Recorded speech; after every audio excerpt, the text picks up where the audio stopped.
अभी जो आपने वीडियो देखा है इसको हम थोड़ी देर में डिस्कस करेंगे। पहले लेक्चर को स्टार्ट कर लेते हैं। So hi guys and welcome back to the channel Deepak Yadav Education. Welcome to the daily Hindu news and editorial analysis of 21 October 2022। तो गाइस आज है तारीख 21 अक्टूबर 2022 और है फ्राइडे। देखेंगे आज के द हिंदू कंप्लीट न्यूज़पेपर को एनालाइज करेंगे। बट लेक्चर में आगे बढ़ने से पहले अगर आप लोगों को इस लेक्चर का PDF चाहिए तो क्या करना है, सबसे पहले डाउनलोड करना है टेलीग्राम। देन उसके बाद जाके सर्च बॉक्स में टाइप करना Deepak Yadav Education UPSC। As you can see guys आप लोग को ये वाला चैनल मिल जाएगा, इस पर क्लिक करना और जाकर इस चैनल को ज्वाइन कर लेना। देखो अगर आप लोगों को इस तरीके से ये चैनल नहीं मिलता है तो नीचे डिस्क्रिप्शन बॉक्स में PDF लिंक के नाम से एक लिंक दिया गया है। जैसे आप उस पर क्लिक करोगे ये चैनल ऑटोमेटिकली ओपन हो जाएगा, इसको जाके ज्वाइन कर लेना। ज्वाइन करने से फ़ायदा क्या होगा, यहाँ पर डेली बेसिस पर लेक्चर का PDF मिल जाता है, डेली करंट अफेयर के वीडियो का PDF मिल जाता है और डेली बेसिस पर बहुत सारे डिजिटल नोट्स मिल जाते हैं। नाउ बढ़ते हैं आगे बढ़ने से पहले हमेशा की तरह हम लोग अपने लेक्चर को एक मैप के क्वेश्चन के साथ स्टार्ट करेंगे।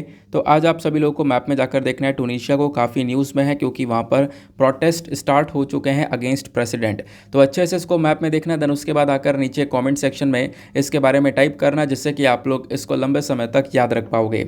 साथ ही साथ एक क्वेश्चन सॉल्व करेंगे जो कि UPSC प्रीवियस ईयर साल 2016 के प्रीलिम्स में पूछा गया था। डेली बेसिस पर हम लोग यहाँ पर एक प्रीवियस ईयर क्वेश्चन को भी सॉल्व करते हैं। बहुत सिंपल सा क्वेश्चन है, अक्सर न्यूज़ में रहता है, आपने इसके बारे में पता भी होगा।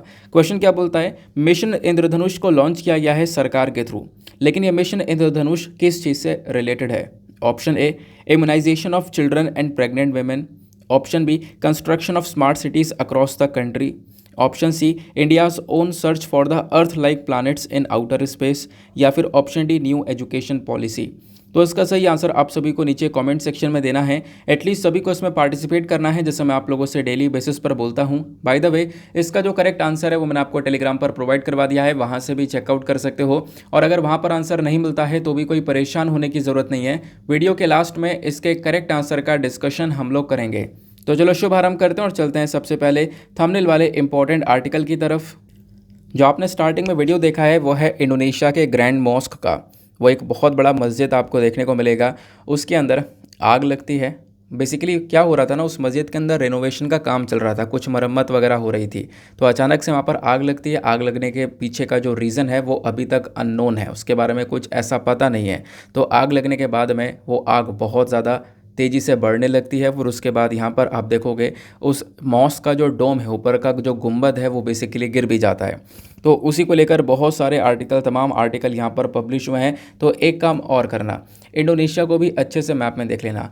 ऐसा क्यों बोल रहा हूँ, क्योंकि इंडोनेशिया अभी लगभग आज से 8-10 दिन पहले भी ये न्यूज़ में बना हुआ था, क्योंकि फ़ुटबॉल के केस के चक्कर में, आपको याद होगा मैंने आपको इसके बारे में पढ़ाया भी था। तो करना क्या कि इंडोनेशिया को भी अच्छे से मैप में देखना। इंडोनेशिया की कैपिटल क्या है, नीचे कमेंट सेक्शन में इस कैपिटल को लिखना। बहुत ज़्यादा कन्फ्यूजन रहता है। इवन कल जब ये पूरा आर्टिकल वायरल हो चुका था, लगातार सोशल मीडिया पर ये वीडियोस वायरल हो रहे थे, तो भी इंडोनेशिया की कैपिटल के लेकर बहुत ज़्यादा कन्फ्यूजन था। नीचे कमेंट सेक्शन में इसकी कैपिटल ज़रूर से लिखना, इसकी आखिरकार क्या है राजधानी। आगे आते हैं, नेक्स्ट आर्टिकल बात करता है यूके के बारे में। देखो यूके के हालात क्या हो रहे हैं, इसके ऊपर आज से कुछ दिन पहले एक एडिटोरियल आया था, जहाँ पे मैंने आपको बहुत सिंपल से शब्दों में बताया था कि किस प्रकार से जो महंगाई है वो बहुत ज़्यादा ऊंचाई पर पहुंच चुकी है। तो वो जो महंगाई है ना, वो बहुत तेज़ी से पिछले कुछ समय से बढ़ रही थी, जिसकी वजह से जो यूके की प्राइम मिनिस्टर हैं लिज ट्रस, जो कि रिसेंटली ही प्राइम मिनिस्टर बनी है, लगभग कुछ दिन ही कह सकते हैं, कुछ दिनों पहले यहाँ पर ये प्राइम मिनिस्टर बनी थी, लेकिन अब इन्होंने यहाँ पर रिज़ाइन कर दिया है। तो मतलब अब समय यह है कि यूके को लगभग 3 महीनों के अंदर अंदर थर्ड प्राइम मिनिस्टर मिलने वाले हैं। इनसे पहले बोरिस जॉनसन थे, बोरिस जॉनसन ने भी रिज़ाइन कर दिया था। बोरिस जॉनसन ने प्राइम मिनिस्टर के पद से रिज़ाइन किया, उसके बाद यहाँ पर ये लिज ट्रस ने प्राइम मिनिस्टर का पद लिया था, ये यहाँ पर प्राइम मिनिस्टर बनकर आई थी, लेकिन अब यहाँ पर इन्होंने भी रिज़ाइन कर दिया है। अब रिज़ाइन करने के पीछे का रीज़न क्या है वो यहाँ पर आपको एक ग्राफ से समझ में आएगा। इस वाले ग्राफ से रिज़ाइन करने का पीछे का रीज़न है कि इनसे यूके के अंदर महंगाई जो है ना वो अच्छे से संभली नहीं। यूके का जो इन्फ्लेशन है वो अपने आप में ही बहुत ज़्यादा हाई लेवल पर पहुंच चुका है। आप देखोगे पिछले महीने सितंबर के मंथ में यूके का इन्फ्लेशन 10.1% तक बढ़ चुका था, या फिर आप कह सकते हो पिछले 40 साल के अंदर इतनी भारी भरकम महंगाई अभी तक यूके ने नहीं देखी है, जिस प्रकार से महंगाई अभी देखने को मिली है। फिर उसके साथ साथ जो इलेक्ट्रिसिटी है, गैस है और जो दूसरे फ्यूल्स हैं उनके प्राइसेस भी बहुत ज़्यादा इंक्रीज़ हो चुके हैं। ये आप लोग डेटा देख पा रहे होंगे, ये रेड कलर का जो ये आपको बार दिख रहा है ना, ये लगातार ऊपर जाता हुआ नज़र आ रहा है। तो स्टार्टिंग में जब ये प्राइम मिनिस्टर नहीं बनी थी उससे पहले यहाँ पर उन्होंने काफ़ी सारी स्पीचेस दी थी, मैं आऊँगी प्राइम मिनिस्टर बनूंगी तो फिर ये काम किया जाएगा, इंटरेस्ट जो है वो इंटरेस्ट रेट कम कर दिया जाएगा। तो कुछ इस प्रकार से यहाँ पर इनके थ्रू बोला गया था। हालांकि कुछ लोगों ने जो प्रॉपर इकोनॉमिस्ट्स हैं उन्होंने यहाँ पर इस चीज़ को क्रिटिसाइज़ भी किया था कि अगर ये ऐसा करती हैं तो कहीं ना कहीं यूके की जो इकोनॉमी है वो बिगड़ती हुई नज़र आएगी।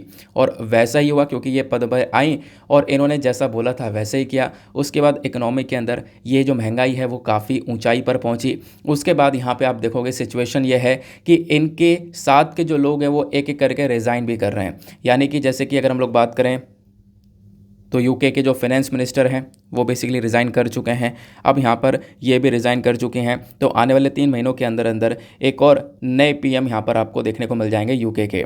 ज़्यादातर बोला जा रहा है ऋषि सुनाक, आपने नाम सुना ही होगा। तो यूके के लोग समझते हैं ऋषि सुनाक काफ़ी काबिल हैं यहाँ पे प्राइम मिनिस्टर के पद के लिए। तो पॉसिबिलिटी है कि वो कहीं ना कहीं अब की बार यूके के प्राइम मिनिस्टर बनकर आएँ। लेकिन इस आर्टिकल में आपको एक चीज़ और नज़र आएगी।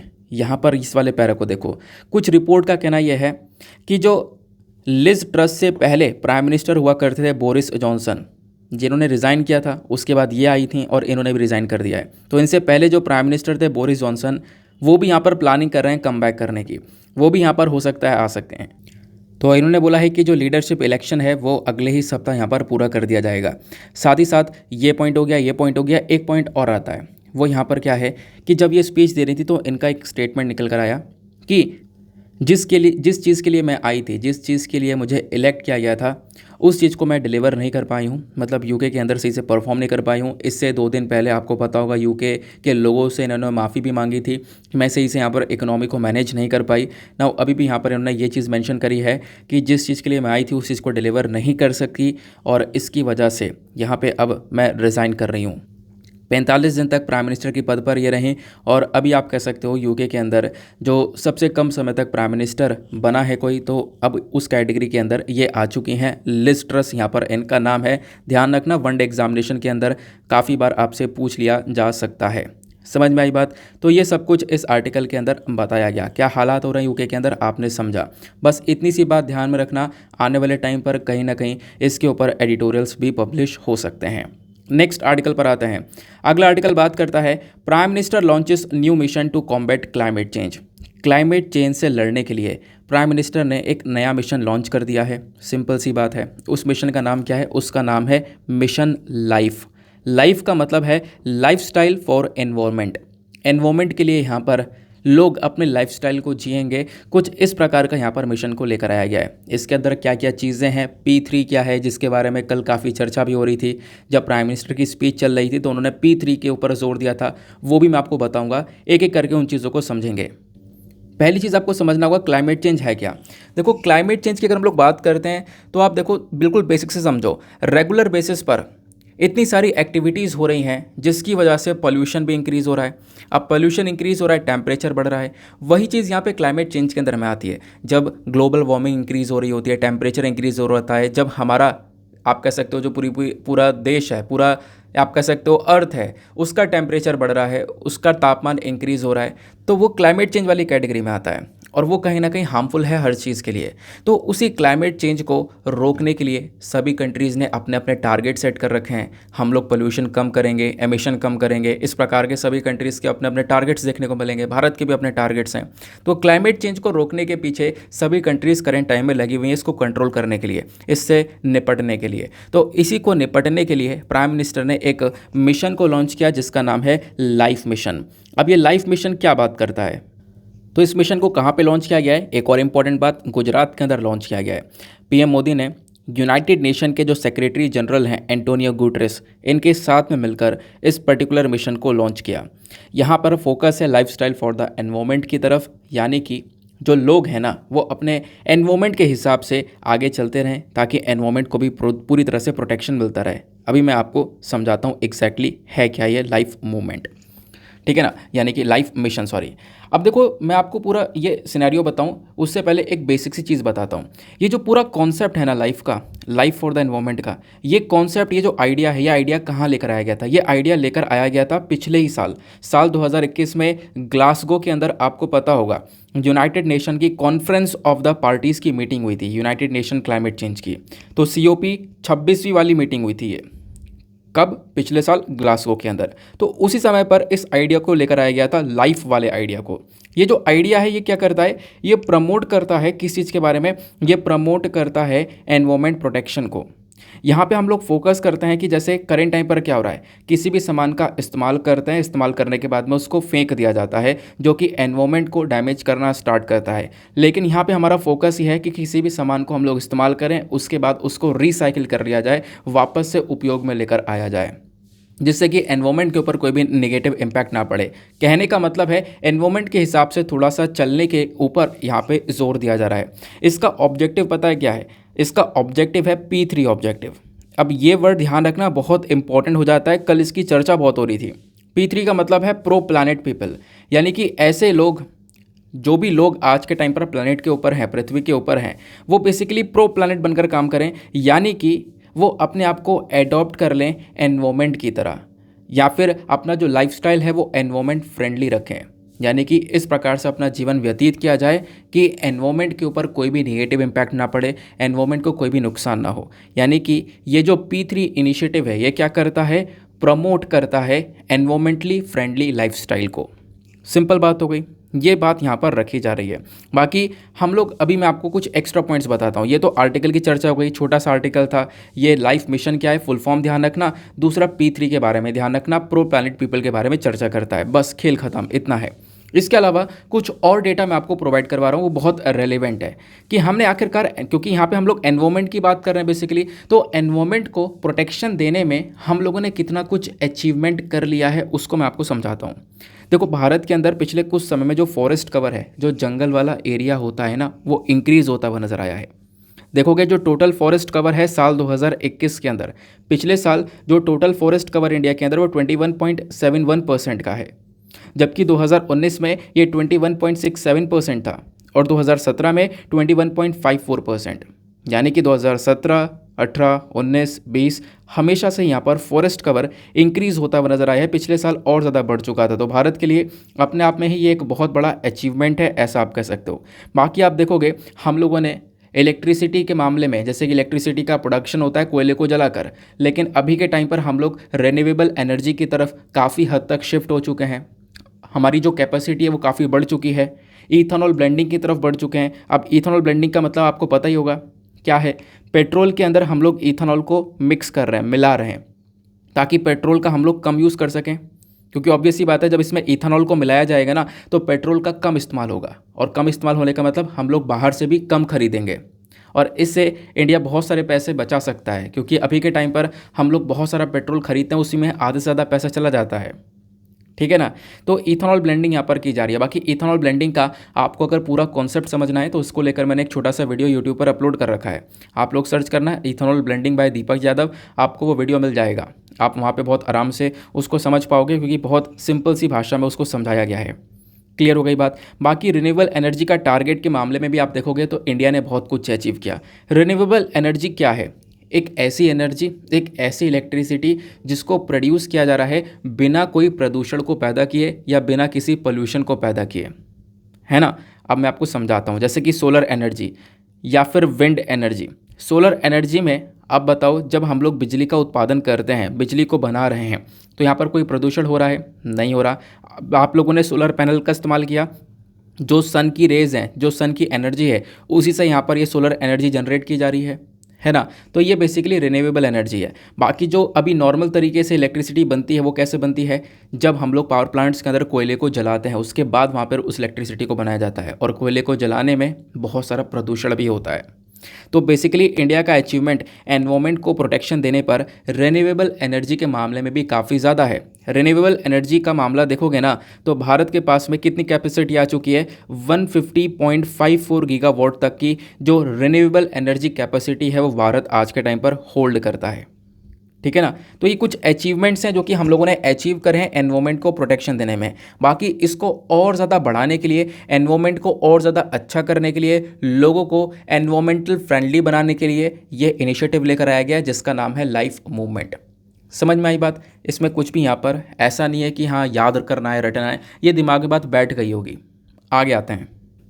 नेक्स्ट आर्टिकल पर आने से पहले एक छोटा सा काम करना, वीडियो पे जो लाइक का बटन है उसको प्रेस कर देना। एक टारगेट रखा है 5K प्लस लाइक्स का, रोज़ाना रहता है यार, तो 1 सेकंड लगेगा, इतना काम आप लोग कर सकते हो। साथ ही साथ मेरे साथ में इंस्टाग्राम पे कनेक्ट हो सकते हो। इंस्टाग्राम पे जाना, सर्च बॉक्स में टाइप करना दीपक यादव एजुकेशन, ये वाला प्रोफाइल मिलेगा, आप यहाँ पर मेरे साथ में पर्सनली कनेक्ट कर पाओगे। और नीचे कॉमेंट सेक्शन में ज़रूर से पार्टिसिपेट किया करो, जो भी आपसे क्वेश्चंस पूछे जाते हैं। और पिछले कुछ टाइम में जब से मैंने ये बोलना स्टार्ट किया तब से पार्टिसिपेशन बढ़ा भी है और काफ़ी सारे नए नए नाम याद होने स्टार्ट भी हुए हैं। तो आप लोग पार्टिसिपेशन करोगे, कमेंट में जो भी क्वेश्चन पूछ जाते हैं उसका आंसर दोगे तो आपको वहाँ पे भी फ़ायदा होगा, प्लस मेरे साथ में एंगेजमेंट भी इंक्रीज़ होता रहता है। नाउ आगे चलते हैं।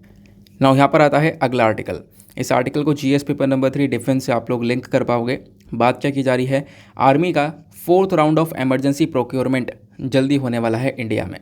मतलब कि जो हमारी आर्मी है वो कुछ और भी बहुत सारे हथियारों को परचेज़ करेगी, एमरजेंसी प्रोक्योरमेंट होगा। एमरजेंसी बेसिस पर हम लोग कह सकते हैं कि कुछ जो डिफेंस इक्विपमेंट्स हैं उनको ख़रीदा जाएगा। तो ये बेसिकली यहाँ पर चौथे राउंड का होने वाला है काम, यानी कि इससे पहले 3 बार और हम लोगों ने एमरजेंसी प्रोक्योरमेंट ऑलरेडी कर रखा है, हमारी आर्मी ने कर रखा है। मैं आपको समझाता हूँ एक एक करके सिंपल तरीके से। जो आर्मी है इन्होंने यहाँ पर ऑलरेडी 3 एमरजेंसी प्रोक्योरमेंट को कर लिया है पिछले कुछ सालों के अंदर। मतलब एमरजेंसी बेसिस पर कुछ सामान को, कुछ डिफेंस इक्विपमेंट्स को परचेज़ किया है हमारी डोमेस्टिक इंडस्ट्री से, यानी हमारे देश के अंदर ही यहाँ पर इन सामान को परचेज़ किया गया है। तो जो हमारे आर्मी चीफ हैं मनोज पांडे साहब, इनका कहना यहाँ पर यह है कि हम लोग क्या करने वाले हैं कि आने वाले लगभग 7 से 8 सालों के अंदर 8 लाख करोड़ तक का जो एक तरीके से ऑर्डर है वो इंडियन इंडस्ट्री को देने वाले हैं। 8 लाख करोड़ तक का ऑर्डर इंडियन इंडस्ट्री के पास में जाएगा अलग अलग डिफेंस आइटम्स को बनाने में। तो ये जो इमरजेंसी प्रोक्योरमेंट हो रहा है ना, ये बेसिकली यहाँ पर आप देखोगे, इसमें पहले जब हमने इमरजेंसी प्रोक्योरमेंट किया था तो लगभग इस प्रकार के 3 ऑलरेडी प्रोक्योरमेंट कर चुके हैं, 3 ऑलरेडी खरीदारी कर चुके हैं। तो 3 जो पहले कर चुके हैं वो हमने 68 कॉन्ट्रैक्ट्स के माध्यम से किया था। 6000 करोड़ रुपए का ऑर्डर हम लोगों ने प्लेस किया था। नाउ ये जो है ऑर्डर, ये बेसिकली ये चौथा ऑर्डर होने वाला है, चौथा इमरजेंसी प्रोक्योरमेंट होने वाला है, क्योंकि हमें चाहिए कुछ अपने वेपन्स, कुछ यहाँ पर आप कह सकते हो डिफेंस आइटम्स चाहिए, उसके लिए यहाँ पर ये काम किया जा रहा है। ठीक है ना। बाकी यहाँ पर मेंशन किया गया जो भी हम लोग परचेज़ कर रहे हैं, यहाँ पे आप देखोगे ये हम लोग अपनी कंट्री की जो इंडस्ट्रीज़ हैं, डोमेस्टिक इंडस्ट्रीज़ है, उनसे परचेज़ किया जा रहा है, उनसे यहाँ पर ये वेपन्स को ख़रीदा जा रहा है, जो कि कहीं ना कहीं हमारे डिफेंस इंडस्ट्रीज़ को भी और ज़्यादा प्रमोट करती हुई नज़र आएंगी। दूसरी इंपॉर्टेंट बात, रशिया यूक्रेन के युद्ध ने हम लोगों को बहुत सारे ऑलरेडी लेसन्स सिखा दिए हैं, ऐसा यहाँ पर हमारे आर्मी चीफ का कहना है। उनका कहना यह है कि हमें खुद ही अपने वेपन्स के ऊपर डिपेंडेंट होना होगा, जल्द से जल्द पूरी तरह से आत्मनिर्भर यानी सेल्फ रिलायंट बनना होगा। और क्योंकि हम लोग जब खुद के वेपन्स का इस्तेमाल करेंगे तो उसका मेंटेनेंस वगैरह सब कुछ मैनेज कर पाएंगे। अगर किसी और कंट्री के वेपन्स का इस्तेमाल कर रहे हैं तो उसका मेंटेनेंस वगैरह या कुछ और चीज़ें उसी कंट्री से करवाना पड़ता है, उसके स्पेयर पार्ट्स वगैरह कुछ उसी कंट्री से लेने पड़ते हैं। तो इसमें काफ़ी प्रॉब्लम्स आती हैं और उस कंट्री में कोई इशू चल रहा हो तो हम अपने डिफेंस आइटम्स को अपडेट भी नहीं करवा पा रहे हैं। तो ये दिक्कत आज के टाइम पर देखने को मिल रही है। दैट इज़ वाई हमारा टारगेट है हम अपने कंट्री के अंदर ही ये ऑर्डर्स को प्लेस करें, अपने कंट्री के अंदर ही इन डिफेंस आइटम्स का जो प्रोडक्शन है वो ज़्यादा से ज़्यादा किया जाए। तो ऐसे यहाँ पर पहले कुछ कॉन्ट्रैक्ट्स किए गए जैसे मैंने आपको बताया, और आने वाले टाइम पर 7 से 8 सालों के अंदर कुछ ऐसे और भी कॉन्ट्रैक्ट्स आने वाले हैं जो कि 7 से लेकर 8 लाख करोड़ तक के होंगे। इतने रुपए तक का जो ऑर्डर है वो प्लेस किया जाएगा हमारी इंडियन इंडस्ट्री में अलग अलग वेपन्स को लेकर। तो हमारा जो प्रायोरिटी है ना वो है इंडिजनाइजेशन। हम लोग क्या कर सकें, अपने कंट्री के ऊपर डिपेंडेंट हो सकें, चीज़ों को इंडिजनाइज कर सकें। इंडिजनाइज का मतलब है हम अपने देश में खुद इन सारी चीज़ों को बना सकें। क्लियर हो गई बात। अब देखो यार यहाँ पर भी कुछ ऐसा याद करने वाली चीज़ नहीं है, बस खाली इतनी सी इन्फॉर्मेशन थी। आगे कोई आर्टिकल आएगा आने वाले टाइम पर, तो उसको आप लोग लिंक करते हुए चलोगे तो एक लिंकिंग अच्छी हो जाएगी आने वाले टाइम पर, पता चलेगा हाँ इसका बेसिस कहाँ पर है। नहीं तो फिर इसके बाद अगर हमने ये आर्टिकल छोड़ दिया, आने वाले टाइम पर ये आर्टिकल चर्चा में आया, तो काफ़ी सारी चीज़ें यहाँ पर होता है कि हम लिंक नहीं कर पाते हैं। इस वजह से मैंने आपको यहाँ पर पढ़ा दिया है। कुछ आर्टिकल्स ऐसे भी यहाँ पे पढ़ लेते हैं जहाँ पर कुछ एक्स्ट्रा इन्फॉर्मेशन की रिक्वायरमेंट नहीं होती है। जैसे मैं आपको बताऊँ, आज के न्यूज़पेपर में कुछ जो छोटे आर्टिकल्स हैं उसमें कुछ ज़्यादा एक्स्ट्रा इन्फॉर्मेशन आपको मिलने वाली है भी नहीं, बस खाली आर्टिकल्स आपको थोड़े बहुत देख लेने हैं, जबकि आज के एडिटोरियल्स काफ़ी अच्छे हैं। देखो यहाँ पर एडिटोरियल का डिस्कशन हम अभी थोड़ी देर में करेंगे, जो भी एडिटोरियल होंगे उनको भी हम लोग कवर करेंगे। एक आर्टिकल आपको ये देखने को मिलेगा, यहाँ पर क्या बात की जा रही है, Russian Ramlila treat for PM in Ayodhya. Prime minister Modi expect ये कर रहे हैं, यहाँ पे basically as a chief guest ये जाने वाले हैं रामलीला सेलिब्रेशन में, जो कि अयोध्या के अंदर होने वाला है। अब ये जो रामलीला सेलिब्रेशन होगा ना, इसके अंदर हम लोग जो एक तरीके से रामायण चलने वाली है वो रशियन वर्जन की चलने वाली है, क्योंकि रशिया के अंदर भी इस प्रकार की रामायण को परफॉर्म किया जाता है। और यहाँ पे आप देखोगे ये जो टीम नज़र आ रही है इस पिक्चर के अंदर, ये पूरी मॉस्को की टीम है। तो सरकारी सोर्सेज के अकॉर्डिंग बात करें तो ये कन्फर्मेशन हो चुका है कि प्राइम मिनिस्टर मोदी 23 अक्टूबर को यानी परसों अयोध्या जाने वाले हैं, और वहाँ पर भी एक तरीके से जो पूरी पूजा है उसको परफॉर्म किया जाएगा, और साथ ही साथ में जो राम जन्मभूमि का कार्य है उसको भी एक बार इंस्पेक्ट किया जाएगा, उसको भी देखा जाएगा जहाँ पर टेम्पल बन रहा है।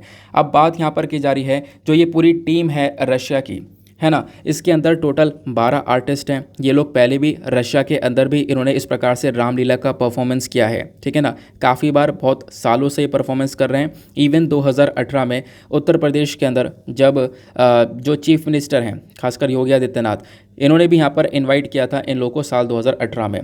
तो बेसिकली उस साल भी विजिट हुआ था, और इस साल यहाँ पर एक और विजिट होने वाला है। तो इनका कहना यह है, यानी कि ये जो व्यक्ति हैं जो राम जी बने हुए हैं, इनका नाम आपको यहाँ पर देखने को मिलेगा गेनाडी। तो इनका कहना यह है कि हमारे लिए पहले भी बहुत इंपॉर्टेंट इवेंट था, और आने वाले टाइम का जो इवेंट है वो और भी बहुत ज़्यादा इम्पॉर्टेंट होने वाला है। ये जो व्यक्ति हैं ना, इनको रशियन राम के नाम से जाना जाता है, क्योंकि ये रशिया के अंदर बहुत लंबे समय से रामलीला की परफॉर्मेंस कर रहे हैं। ठीक बात हो गई, क्लियर हो गया। तो एक छोटी सी इन्फॉर्मेशन आपको यहाँ पर भी देखने को मिल जाती है, इसे भी कुछ अलग से एक्स्ट्रा इन्फॉर्मेशन ऐड ऑन करने के लिए नहीं है। नाउ यहाँ पर आपको 2 आर्टिकल देखने को मिलते हैं, वैसे काफ़ी इंपॉर्टेंट, एक तो यह है और एक यह है। ये आर्टिकल बहुत इंपॉर्टेंट है, लेकिन ये पूरा आर्टिकल मैं आपको बहुत बिल्कुल जड़ से समझाऊंगा। ये आर्टिकल आज एडिटोरियल पर आया है, पूरा एडिटोरियल हम लोग डिस्कस करेंगे डिटेल से, तो वहीं पे मैं आपको सारी बातें समझा दूंगा एग्जैक्टली क्या क्या चीज़ें चल रही हैं, ठीक है ना। शेड्यूल कास्ट को लेकर सारी बातें चल रही हैं, मैं आपको वहाँ पे समझाऊंगा। तो 2 जगह कवर करने से अच्छा है एक ही जगह पर हम लोग सही से निपटा देंगे। अभी इस वाले आर्टिकल को देखते हैं। इस वाले आर्टिकल को आप लोग जीएस पेपर नंबर 3 एनवायरमेंट से लिंक कर पाओगे। देखो एनसीएसटी के चीफ हैं। एनसीएसटी क्या है? National commission for scheduled tribes. जो ट्राइब्स पीपल हैं, शेड्यूल्ड ट्राइब्स हैं बेसिकली, उनके लिए ये कमीशन को बनाया गया है। अब इसके जो चीफ है ना, उनका कहना यहाँ पर यह है कि जो अब की बार साल 2022 में, यानी इस साल ना, फॉरेस्ट को प्रोटेक्शन देने के लिए, जंगलों को बचाने के लिए फॉरेस्ट कंजर्वेशन रूल्स को लेकर आया गया है। लेकिन जो ये साल 2022 वाले यानी इस साल वाले जो रूल्स लेकर आए गए हैं, जो कि अभी कुछ महीने पहले जून के महीने में लेकर आए गए थे, ये कहीं ना कहीं जो ट्राइब्स पीपल हैं उनके लैंड राइट्स का हनन करते हैं। ऐसी बात एनसीएसटी चीफ ने बोला है। यानी जो ट्राइब्स पीपल हैं उनके बहुत सारे हक हैं, उस ज़मीन को लेकर उन हकों को छीना जा रहा है इस रूल्स के माध्यम से। तो ये रूल लागू नहीं होने चाहिए, ऐसा यहाँ पर एनसीएसटी के चीफ मेंशन करते हैं। इन्होंने यहाँ पर ये बोला कि जो ये एनसीएसटी है, इन्होंने यहाँ पर रिकमेंडेशन भी दिया था कि हाँ सही है, चलो एक फॉरेस्ट कंजर्वेशन को लेकर रूल वगैरह होंगे, लेकिन जब इसको लेकर अच्छे से एनालिसिस किया जाता है, जो लोकल ट्राइब्स पीपल हैं, जो फॉरेस्ट ड्वेलर हैं, जो जंगल में रह रहे हैं, उनके आसपास जाकर बातचीत की जाती है, तो समझ में यह आता है कि कहीं ना कहीं ये जो रूल्स हैं ये लोगों के हकों को छीन रहे हैं, लोगों के राइट्स को छीन रहे हैं। अब राइट्स कैसे छीन रहे हैं मैं आपको समझाता हूँ। ये जो 2022 का रूल है, इस रूल ने क्या कर दिया है, एलिमिनेट कर दिया है requirement of consent of local tribes people for diversion of forest land for other purposes. अब इसका मतलब क्या है? देखो जो भी फॉरेस्ट है ना, हमारा जंगल वाला एरिया है, यहाँ पर बहुत सारे ट्राइब्स आपको देखने को मिलेंगे, बहुत सारे फॉरेस्ट ड्वेलर आपको देखने को मिलेंगे जो कि जंगलों में रह रहे हैं, और इनकी चक्कर से जो जंगल है उसको एक अच्छे से प्रोटेक्शन में मिली हुई है। अब जो ये ट्राइब्स हैं, ये फॉरेस्ट ड्वेलर्स हैं, इनका जीवन यहीं से चल रहा है, यहीं से उनकी लाइवलीहुड पूरी तरह से चल रही है। अब होता यहाँ पर यह है कि इसी चक्कर में कोई बाहर से ना इन फॉरेस्ट में खुदाई करने के लिए, मिनरल्स वगैरह निकालने के लिए नहीं जा पाता, है ना, नहीं जा पाता। क्यों? क्योंकि इन ट्राइब्स पीपल के पास में, फॉरेस्ट ड्वेलर्स के पास में पावर्स होती है कि पहले इनसे कंसेंट लेना होगा, इनसे अप्रूवल लेना होगा, इनसे पहले अप्रूवल लेंगे तभी यहाँ पे खनन चालू होगा, खुदाई चालू होगी, उसके बाद ही कोई मिनरल वगैरह निकाल पाएंगे, क्योंकि फॉरेस्ट से बहुत सारे मिनरल्स वगैरह हम लोग को मिल जाते हैं। यानी कि इनका कंसेंट लेना ज़रूरी रहता है।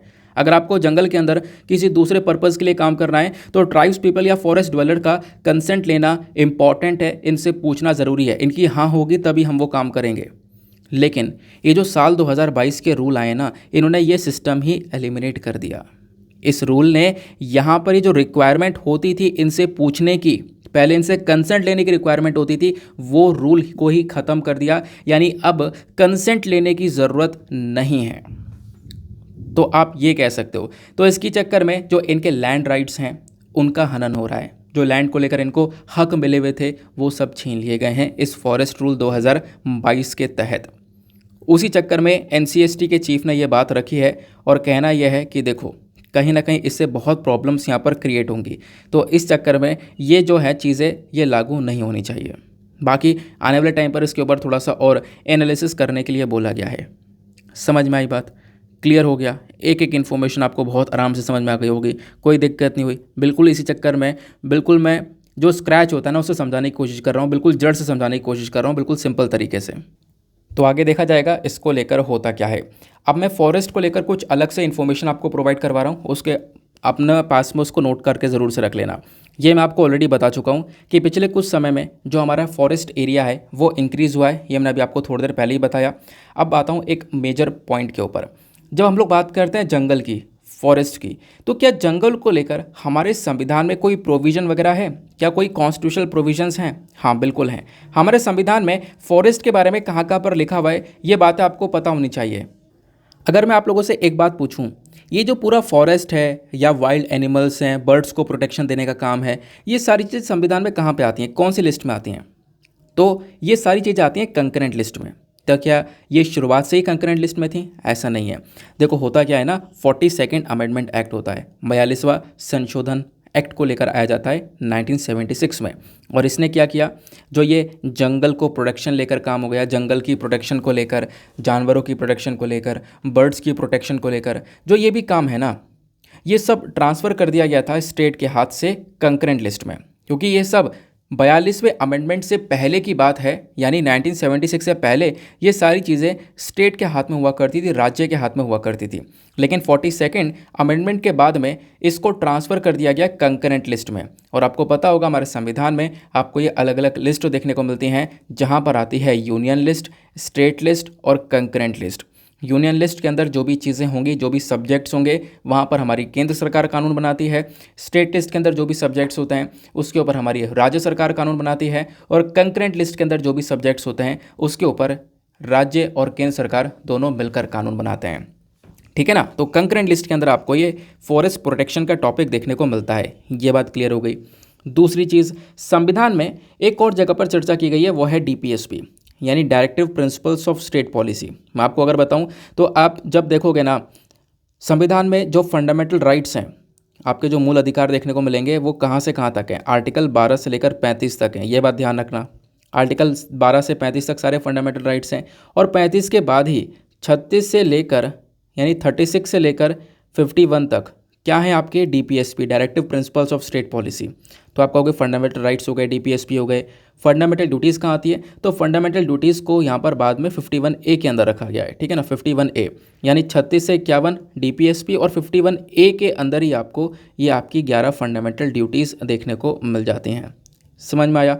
तो जब आप लोग संविधान को देखते हो ना, तो जो फॉरेस्ट की चर्चा की गई है वो हमारे directive principles of state policy के अंदर भी की गई है, आर्टिकल 48A के अंदर। तो आर्टिकल 48A यानी इसी वाले कैटेगरी में आ गया 36 से 51 के बीच में। तो आर्टिकल 48A के अंदर मेंशन किया गया है कि जो भी स्टेट है उसको यहाँ पे क्या करना होगा, हमारे एनवायरनमेंट को प्रोटेक्शन देने के लिए काम करना होगा, जंगल को बचाने का काम करना होगा, उसको इम्प्रूव करने का काम करना होगा। बाकी ये जंगल प्रोटेक्शन को लेकर आप कह सकते हो एक हमारी फंडामेंटल ड्यूटी भी है। आर्टिकल 51A के अंदर जो जी वाली ड्यूटी है वो बेसिकली यहाँ पर आप देखोगे बात करती है कि ये हर एक नागरिक की ड्यूटी है, एक फंडामेंटल ड्यूटी है कि आपको हमारा नेचुरल एनवायरनमेंट प्रोटेक्ट करना है, उसको इम्प्रूव करना है। तो संविधान में इन 3 चीज़ों के बारे में ध्यान रखना जब भी फॉरेस्ट की बात होती है, बहुत रेलिवेंट है क्योंकि लगातार ये न्यूज़ में रहता है, आपको मेंस में भी हेल्प करेगा। ठीक है ना। नाउ आगे बढ़ने से पहले हम लोग चलते हैं अपने आज के एडिटोरियल डिस्कशन पर। आज सारे ही एडिटोरियल इम्पॉर्टेंट हैं। हाँ देखो यहाँ पर ये एडिटोरियल भी है, ये भी काम का है, इसके नीचे वाला भी काम का है और इसके नीचे वाला भी काम का है। तीनों ही एडिटोरियल काफ़ी अच्छे हैं, तो सभी हम लोग यहाँ पर डिस्कस करने वाले हैं। लेकिन एडिटोरियल डिस्कशन से पहले हमेशा की तरह आज का मेंस का क्वेश्चन। तो मेंस का क्वेश्चन क्या बोलता है, स्क्रीन पर आपको नीचे दिख रहा होगा। देखो रिसेंटली सेमीकंडक्टर न्यूज़ में आया था। क्यों न्यूज़ में आया था? क्योंकि अमेरिका ने क्या किया, यूएस ने जो ये सेमीकंडक्टर को लेकर कोई एडवांस कंप्यूटर चिप्स है वो चाइना को देने से मना कर दिया है। तो इससे ट्रेड वॉर होने की स्टार्टिंग, मतलब ट्रेड वॉर होने की शुरुआत आपको नज़र आ रही है, जिसकी वजह से सेमीकंडक्टर को लेकर एक छोटा सा क्वेश्चन आपके लिए तैयार किया गया, मतलब करंट बेस्ड ही है। तो क्वेश्चन क्या बोलता है, how significant is semiconductor manufacturing for India, यानी कि सेमीकंडक्टर को बनाना भारत के अंदर भारत के लिए कितना इम्पॉर्टेंट है। साथ ही साथ में आपको क्या क्या चैलेंजेस यानी क्या क्या परेशानियां देखने को मिलती हैं सेमीकंडक्टर को बनाने में, इसकी मैन्युफैक्चरिंग में, ये डिस्कस करना है। बहुत अच्छा क्वेश्चन है, लगातार ये टॉपिक न्यूज़ में है। 250 शब्दों में आंसर लिखना है। सेमीकंडक्टर मैंने आपको इतनी बार पढ़ा दिया, लगभग 1000 बार पढ़ा दिया होगा 1000 बार तो नहीं, फिर भी 100 बार तो हम लोग पढ़ गए होंगे सेमीकंडक्टर के बारे में। इतनी बार हम लोगों ने चर्चा करी है, तो ये चीज़ तो आपके दिमाग में बैठी हुई होगी कि अभी मैं पढ़ाता हूँ ना तो आप सोचते होगे कि सर सेमीकंडक्टर, मतलब कमेंट भी आते हैं सेमीकंडक्टर हमारे दिमाग में छप गया है। तो नहीं भी पता है तो कल मैं बता दूंगा, डोंट वरी, बट आज यहाँ पे ट्राई करना इसका आंसर लिखने की। और 250 शब्दों में आंसर लिखना है। लिखने के बाद में कहाँ पे सबमिट करना है, टेलीग्राम पर जाना, सर्च बॉक्स में टाइप करना Deepak Yadav Education mains answer writing, full form लिखना। फुल फॉर्म जैसे लिखोगे आपको वो चैनल मिलेगा, 35,000 के आसपास लोग वहाँ पर जुड़े हुए हैं जो कि डेली आंसर्स को लिख रहे हैं। और सबसे इंपॉर्टेंट बात, आंसर्स लिखने के बाद में सब लोग यहाँ पर एक दूसरे के आंसर को रिव्यू भी कर रहे हैं। आपको एक छोटा सा काम करना है, एटलीस्ट 2 आंसर्स को आपको रिव्यू करना है। सभी लोग 2-2 आंसर को रिव्यू करेंगे तो इससे सभी के आंसर रिव्यू हो पाएंगे, आपको भी फ़ायदा होगा, सामने वाले को भी होगा। आपके पास में कुछ अच्छे इंपॉर्टेंट पॉइंट्स कलेक्ट हो पाएंगे और सामने वाले की अगर कोई मिस्टेक होती है तो आप उसको बता सकते हो कि आपको यहाँ पर इम्प्रूवमेंट की आवश्यकता है। लेकिन एक तरीका होता है बताने का, ऐसा नहीं है, क्योंकि मैं काफ़ी बार ऐसे कमेंट देखता हूँ जो कि डायरेक्टली डीमोटिवेटेड होते हैं, तो वैसा बिल्कुल नहीं करना है। आपको सामने वाले को मिस्टेक बताते हुए भी इंकरेज करना है, यही यहाँ पर एक क्वालिटी होती है। ठीक है ना। तो इसके ऊपर काम करो और यहाँ पर इसका आंसर लिखो, डेफिनेटली आपको यहाँ पर एक चेंज होता हुआ नज़र आएगा। तो आज के एडिटोरियल में हम देखेंगे तीनों ही ना बहुत लंबे चौड़े आर्टिकल हैं। तो जैसे कि आज फ्राइडे है, हर फ्राइडे में एक इंटरव्यू पब्लिश होता है। यहाँ पर आप देखोगे ये बेसिकली 2 लोगों के व्यक्तियों के बीच की आपस की बातचीत है। तो ये 2 राइटर आपको देखने को मिलेंगे। अब ये किस चीज़ के बारे में बात करते हैं, ये बात करते हैं शेड्यूल्ड कास्ट के स्टेटस के बारे में, कि जो दलित मुस्लिम्स हैं, जो दलित क्रिश्चियंस हैं, यानी कि ऐसे लोग जो कि मुस्लिम्स में कन्वर्ट हो गए थे, है ना, कुछ दलित जो मुस्लिम्स में कन्वर्ट हो गए थे, कुछ क्रिश्चियंस में कन्वर्ट हो गए थे। तो दलित मुस्लिम्स और दलित क्रिश्चियंस को शेड्यूल्ड कास्ट का स्टेटस नहीं दिया गया है। वो क्यों नहीं दिया गया है, वो सारी बातें आपको यहाँ पर देखने को मिलेगी। क्योंकि अच्छा, ये आर्टिकल न्यूज़ में क्यों आया? न्यूज़ में इसलिए आया क्योंकि एक पिटीशन सुप्रीम कोर्ट में जाता है और उस पिटीशन के अंदर, उस याचिका के अंदर मांग ये की जाती है कि दलित मुस्लिम्स और दलित क्रिश्चियंस को भी शेड्यूल्ड कास्ट का स्टेटस मिलना चाहिए, उनको भी यहाँ पर शेड्यूल्ड कास्ट वाले बेनिफिट्स मिलने चाहिए। ये बेसिकली यहाँ पर एक पिटीशन के अंदर मांग की गई, लेकिन इस मांग को एक्सेप्ट नहीं किया जा रहा है। इसके ऊपर लगातार सुनवाई चल रही है, तो आने वाले टाइम पर इसके बारे में भी चर्चा की जाएगी। बट अभी क्या सिनेरियो है वो सब डिस्कस करते हैं विद प्रॉपर हिस्टोरिकल बैकग्राउंड। आपको पता होगा मैं हर एक एडिटोरियल को लेकर आपको कुछ इंपॉर्टेंट पॉइंट्स देने की कोशिश करता हूं। तो यहाँ पर आप ये जो आर्टिकल देख रहे हो ना, इसके सारे रेलिवेंट पॉइंट्स आपको नीचे देखने को मिलेंगे। सबसे पहली चीज़, इस आर्टिकल को आप सिलेबस में कहाँ पे लिंक कर पाओगे, तो जीएस पेपर नंबर 2 के अंदर अलग अलग टॉपिक्स हैं। For example social empowerment issues related to scheduled caste and tribes, government policies, interventions, इन सभी टॉपिक्स आप इस आर्टिकल को लिंक कर पाओगे। तो न्यूज़ क्या है? न्यूज़ ये है कि सुप्रीम कोर्ट ने रिसेंटली सरकार से सरकार का डिसीजन मांगा क्योंकि सुप्रीम कोर्ट में एक पिटीशन, एक याचिका जाती है और उस पिटीशन ने क्या किया, जो संविधान का शेड्यूल कास्ट को लेकर एक रूल है, शेड्यूल कास्ट ऑर्डर ऑफ 1950, इस वाले शेड्यूल कास्ट ऑफ ऑर्डर 1950 को उस पिटीशन ने चैलेंज कर दिया। चैलेंज करते हुए ये बोला कि ये जो ऑर्डर, ये जो आपको रूल देखने को मिलेगा ना शेड्यूल कास्ट को लेकर, ये केवल और केवल हिंदू, सिख, बुद्धिस्ट रिलीजन्स को ही शेड्यूल्ड कास्ट की तरह देखता है। बाकी कुछ दलित मुस्लिम्स हैं, दलित क्रिश्चियंस हैं, उनको यहाँ पर शेड्यूल कास्ट की तरह क्यों नहीं देखा जाता है, ऐसा यहाँ पर इस पर्टिकुलर या पिटीशन का कहना है। तो सुप्रीम कोर्ट ने इसके ऊपर सरकार के विचार मांगे हैं। अब मैं आपको आगे समझाता हूँ। अब ये पिटीशन एग्जैक्टली किस चीज़ के बारे में है? ये पिटीशन आर्ग्यू करता है कि भैया जो भी यहाँ पर शेड्यूल कास्ट को लेकर आपके पास में रूल्स एंड रेगुलेशंस हैं, ऑर्डर हैं, जब मैं रूल्स एंड रेगुलेशन बोलूं तो मैं बात कर रहा हूं शेड्यूल कास्ट ऑर्डर ऑफ 1950 की, 1950 वाले की। तो पिटीशन ने यह बोला कि दलित क्रिश्चियंस और दलित मुस्लिम्स को भी यहां पर इसके अंदर इंक्लूड किया जाए, उनको भी यहां पर एज अ शेड्यूल कास्ट की तरह रिकग्नाइज किया जाए।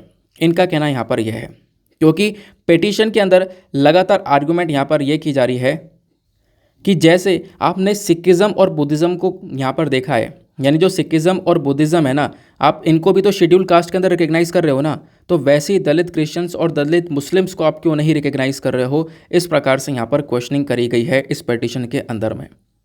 अब मैं आपको थोड़ा सा बैकग्राउंड लेकर चलता हूँ कि ऐसा क्यों नहीं किया जा रहा, क्यों दलित क्रिश्चियन और दलित मुस्लिम्स को क्यों नहीं कवर किया गया शेड्यूल स्टेटस के अंदर, क्यों नहीं दिया गया, तो उस चीज़ के बारे में हम चर्चा करते हैं। सबसे पहली बात, आपको ये समझने से पहले समझना होगा थोड़ा सा बैकग्राउंड। बैकग्राउंड क्या है कि संविधान के अंदर जो कॉन्स्टिट्यूशन ऑर्डर 1950 है वो क्या बोलता है। जब संविधान बन रहा था, जब ये constitution schedule caste order of 1950 यानी कि शेड्यूल कास्ट को लेकर जो ये पूरा रूल्स एंड रेगुलेशन लेकर आए थे, तो स्टार्टिंग में जब 1950 में ये आया ना, तो सिर्फ और सिर्फ हिंदूज़ को ही यहाँ पर शेड्यूल्ड कास्ट के अंदर कवर किया गया था, क्योंकि यहाँ पर कुछ अनटचेबिलिटी वाली प्रैक्टिसेस देखने को मिलती थी, उन प्रॉब्लम्स को, उन डिसेबिलिटीज़ को, सोशल डिसेबिलिटीज़ देखने को मिला करती थी, है ना, बहुत सारी प्रॉब्लम्स फेस कर रहे थे दलित्स, तो उनको बेसिकली यहाँ पर आप कह सकते हो क्या होता है कि जो हिंदूज़ हैं ना, उस प्रॉब्लम को एड्रेस करने के लिए, यानी कि जो अनटचेबिलिटी की प्रैक्टिस चल रही थी ना, उस चीज़ को यहाँ पर टैकल करने के लिए, उसको ठीक करने के लिए, उसको एड्रेस करने के लिए शेड्यूल कास्ट का जो स्टेटस है वो लाना स्टार्ट किया गया। तो बेसिकली हिंदूज़ के लिए स्टार्टिंग में लेकर आया गया था 1950 में, लेकिन बाद में 1956 में, यानी कि 6 साल बाद इसके अंदर अमेंडमेंट कर दिया जाता है, कुछ बदलाव कर दिए जाते हैं। और बदलाव करने के बाद में क्या बोला गया, कुछ ऐसे दलित जो कि सिखिज़्म में कन्वर्ट हो चुके हैं, कुछ ऐसे दलित जो कि सिखिज़्म में कन्वर्ट हो चुके हैं, उनको भी इसके अंदर इंक्लूड कर लिया गया 1956 में। फिर कहानी ऐसे थोड़ी सी और चली, फिर कुछ सालों बाद 1990 में इसके अंदर एक और लोगों को इंक्लूड किया गया, कुछ ऐसे दलित जो कि बुद्धिज़्म में कन्वर्ट हो चुके हैं, ठीक है ना। हिंदूज़ के लिए स्टार्टिंग में लेकर आया गया शेड्यूल कास्ट ऑर्डर, बाद में जो दलित सिखिज़्म है, यानी कि कुछ ऐसे यहाँ पर लोग थे जो कि दलित पीपल थे जो कि सिखिज़्म में कन्वर्ट हुए, वो लोग हो गए। फिर कुछ ऐसे लोग थे जो कि यहाँ पर बुद्धिज़्म में कन्वर्ट हुए, कुछ ऐसे दलित जो कि बुद्धिज़्म में कन्वर्ट हुए, वो लोग हो गए। तो धीरे धीरे यहाँ पर इनको इंक्लूड किया गया। तो अभी के टाइम पर कहानी यहीं तक है, कुछ ऐसे दलित जो कि बुद्धिज़्म में कन्वर्ट हुए थे, उनको 1990 में इस शेड्यूल कास्ट के अंदर इंक्लूड कर लिया गया। ये सारी बातें यहाँ पर एक रिपोर्ट के माध्यम से की गई थी, यानी काका कालेलकर जो कमीशन है 1955 में, इन्होंने यहाँ पर इस चीज़ को सपोर्ट किया था और यह अमेंडमेंट हो पाए। और उसके बाद में आप कह सकते हो कि सिखिज़्म, यानी कुछ ऐसे दलित जो सिखिज़्म में कन्वर्ट हुए, कुछ ऐसे दलित जो यहाँ पर बुद्धिज़्म में कन्वर्ट हुए, उनको भी इंक्लूड कर लिया गया इस शेड्यूल कास्ट के अंदर, उनको भी शेड्यूल कास्ट का स्टेटस मिल गया। लेकिन अब देखो यहाँ पे क्या होता है ना कि बात ये की जा रही है, उस समय भी स्टार्टिंग में यही बोला गया था कि आपने दलित क्रिश्चियन को क्यों नहीं कवर किया। तो सरकार ने 2019 में इस चीज़ को रिजेक्ट कर दिया था। सरकार ने 2019 में बोल दिया था हम दलित क्रिश्चियंस को इसके अंदर, यानी कुछ ऐसे दलित जो कि क्रिश्चियन में कन्वर्ट हुए थे, उनको हम शेड्यूल कास्ट के अंदर कवर नहीं कर सकते, उनको शेड्यूल कास्ट का रिकग्निशन नहीं दे सकते। ऐसा क्यों? क्योंकि जब अंग्रेज़ आए थे ना, तो ये अंग्रेज़ों का ही काम है। जो कॉलोनियल गवर्नमेंट थी, उन्होंने यहाँ पर क्लासीफाई किया था डिप्रेस्ड क्लास को, और डिप्रेस्ड क्लास के अंदर में जो क्रिश्चियंस थे ना, उनको एक्सक्लूड कर दिया था। डिप्रेस्ड क्लास में क्रिश्चियंस नहीं आते हैं, ऐसा यहाँ पर कॉलोनियल गवर्नमेंट खुद यहाँ पर सेट करके गई थी। दैट इज़ वाई हम यहाँ पर दलित क्रिश्चियंस को इसके अंदर इंक्लूड नहीं कर सकते, ठीक है ना। अब उसके बाद में क्वेश्चन ये आता है कि क्यों दलित क्रिश्चियंस को एक्सक्लूड कर दिया गया था, क्यों यहाँ से बाहर कर दिया गया था, मैं आपको समझाता हूँ। यानी कि जो रजिस्ट्रार जनरल ऑफ इंडिया का ऑफिस है, इन्होंने यहाँ पर एक चेतावनी दी सरकार को और बोला कि जो शेड्यूल कास्ट का स्टेटस है ना, ये किसके लिए है? ये शेड्यूल कास्ट का स्टेटस केवल उन लोगों के लिए है जो कि सोशल डिसेबिलिटीज़ से सफ़र कर रहे हैं। सोसाइटी में बहुत सारी प्रॉब्लम हो रही है, जैसे प्रैक्टिस ऑफ अनटचेबिलिटी जैसी प्रॉब्लम थी, ये हिंदू और सिख कम्युनिटीज़ के अंदर मेजरली हुआ करती थी। तो इन्हीं लोगों के लिए ये शेड्यूल कास्ट लेकर आया गया है। ये बात यहाँ पर रजिस्ट्रार जनरल ऑफ इंडिया रखते हैं। फिर ये बोलते हैं कि जो ये प्रैक्टिस ऑफ अनटचेबिलिटी है, ये हिंदू रिलीजन के अंदर चल रही थी, वहीं पर चल रही थी। और अगर कोई दलित मुस्लिम है और कोई दलित क्रिश्चियन है, अगर हम लोग इनको शेड्यूल कास्ट के अंदर कवर करते हैं तो इससे कहीं ना कहीं इंटरनेशनली दुनिया भर के देशों के अंदर मिसअंडरस्टैंडिंग हो सकती है, भारत की इमेज ख़राब हो सकती है। क्योंकि यहाँ पर दूसरे कंट्री ये बोल सकते हैं कि भारत कहीं ना कहीं इन क्रिश्चियंस और इन मुस्लिम्स के ऊपर अपना कास्ट सिस्टम रख रहा है। ऐसा यहाँ पर भारत की इमेज को ख़राब किया जा सकता है। तो इस चक्कर में भी आप कह सकते हो दलित मुस्लिम्स और क्रिश्चियंस को शेड्यूल कास्ट की तरफ कवर नहीं किया गया है, ये आप लोग देख पाओगे मेंशन किया जाता है। फिर उसके बाद में यहाँ पर बोला गया कि देखो ये जो कम्युनिटीज़ हैं क्रिश्चियन और मुस्लिम्स, यहाँ पर आपको अनटचेबिलिटी जो है ना वो नहीं देखने को मिलेगी। लेकिन ये अनटचेबिलिटी वाली जो चीज़ है वो हिंदूज़ और सिख के अंदर यहाँ पर सिखिज़म में देखने को मिल रही थी। तो बेसिकली उन्हीं चक्कर में हम लोगों के लिए जो एससी है, खासकर जो शेड्यूल कास्ट स्टेटस है, वो रखा गया था, आप ऐसा कह सकते हो। तो इस चक्कर में यहाँ पर आप कह सकते हो कि क्रिश्चियन और दलित, जो खासकर यहाँ पर दलित क्रिश्चियंस हैं, दलित मुस्लिम्स हैं, इनको यहाँ पर कवर नहीं किया जा रहा है। क्लियर हुई ये बात। फिर उसके बाद एक बात और बोली जाती है, is this the first time the government consider this issue, यानी कि क्या ये पहली बार है कि सरकार इस ऐसे इशू को लेकर देख रही है? क्योंकि इशू न्यूज़ में आ चुका है, तो क्या पहली बार देखा जा रहा है क्या? नहीं, ऐसा नहीं है। 1996 की बात है, सरकार ने सबसे पहली बार एक बिल लेकर आई थी शेड्यूल कास्ट के अंदर कुछ बदलाव करने के लिए, जो कि पास नहीं हो पाया था। सरकार का काम यहाँ पर, सरकार ने स्टार्टिंग में अगर हम लोग बात करें तो कोशिश की थी कि जो दलित क्रिश्चियंस हैं उनको यहाँ पर इस शेड्यूल कास्ट के अंदर कवर किया जाए। लेकिन ये पूरा ऑर्डिनेंस तैयार किया गया, इसको प्रेसिडेंट के पास में भेजा गया, लेकिन आगे इसको एक्सेप्ट नहीं किया गया। फिर साल 2000 की बात है, साल 2000 के अंदर जो अटल बिहारी वाजपेयी जी की सरकार थी, इन्होंने भी यहाँ पर रजिस्ट्रार जनरल ऑफ इंडिया को ओपिनियन मांगा था। इन्होंने भी यहाँ पर पूरी तरह से तैयारी करी हुई थी कि दलित क्रिश्चियंस को हम लोग इसमें इंक्लूड कर सकते हैं। लेकिन होता क्या है कि जिससे भी यहाँ पर इन्होंने ओपिनियन मांगा, चाहे वो रजिस्ट्रार जनरल ऑफ इंडिया हो, चाहे national commission for schedule caste and schedule tribes हो, दोनों ने यहाँ पर इसको अपोज किया, दोनों ने यहाँ पर मना कर दिया, ठीक है ना, इसके अगेंस्ट में गए। तो तब भी यहाँ पर इसको इम्प्लीमेंट नहीं किया गया। तो ये सारी चीज़ें उस समय भी फेल हो गई। आई होप आपको यहाँ पर ये पूरा का पूरा सिनेरियो समझ में आ चुका है, क्या यहाँ पर पूरा मुद्दा निकल कर आ रहा है। एक एक बात, एक एक पॉइंट आपको क्लियर हो जाना चाहिए। नेक्स्ट एडिटोरियल पर आते हैं। अगला एडिटोरियल बात करता है this Hindi and Hindi alone council is flawed. अब इसका मतलब क्या समझते हैं? इस पर्टिकुलर एडिटोरियल को लिखा गया है PDT आर्की साहब के थ्रू। ये बेसिकली यहाँ पर एक फॉर्मर सेक्रेटरी जनरल रह चुके हैं लोकसभा के। अब ये क्या बात करते हैं, समझते हैं इस बात को। देखो रिसेंटली ना एक कंट्रोवर्सी हो जाती है काफ़ी ज़्यादा, इसके बारे में आपको टेक्स्ट एंड कॉन्टेक्स्ट वाले पेज पर समझाया भी था। वो कंट्रोवर्सी थी बेसिकली हिंदी को लेकर, जो हिंदी भाषा है ना उसको लेकर। मैं आपको समझाता हूँ क्या हुआ था। हाँ, एक सेकेंड रुको, ये स्क्रीन थोड़ी सी हिल रही है, मैं उस स्क्रीन को सेट कर लूँ। तो राइटर यहाँ पर क्या बोलते हैं? राइटर का कहना यह है कि अभी recently 11th volume of the report of the official language committee, यानी कि जो ऑफिशियल लैंग्वेज कमेटी है ना, इसकी जो रिपोर्ट है उसका 11वां वॉल्यूम लेकर आया जाता है प्रेसिडेंट के पास में। ये कब की बात है? 9 सितंबर 2022 की बात है। तो इसके चक्कर में एक प्रोटेस्ट स्टार्ट हो जाता है। देखो यहाँ पर बात की जाती है कि जो सेंट्रल इंस्टीट्यूशंस हैं, सेंट्रल एजुकेशन इंस्टीट्यूशन जो कि केंद्र सरकार के अंडर में आ रहे हैं, तो वहाँ पर हिंदी को एज अ मीडियम रखना चाहिए, इंग्लिश को रिप्लेस कर कर हिंदी को ले आना चाहिए। जो खासकर हिंदी स्पीकिंग स्टेट्स हैं जहाँ पर हिंदी बोली जा रही है, उन राज्यों के अंदर में जो भी सेंट्रल गवर्नमेंट के इंस्टीट्यूशंस हैं वहाँ पर इंग्लिश को रिप्लेस कर देना चाहिए हिंदी से। ये बेसिकली यहाँ पर इसके अंदर बोला गया था। बाकी जो नॉन हिंदी स्पीकिंग स्टेट्स हैं वहाँ पर जो भी उनकी रीजनल लैंग्वेज है वो रीजनल लैंग्वेज लागू कर देनी चाहिए। तो हिंदी लैंग्वेज को यहाँ पर थोड़ा बढ़ावा देने के बारे में चर्चा की जा रही थी।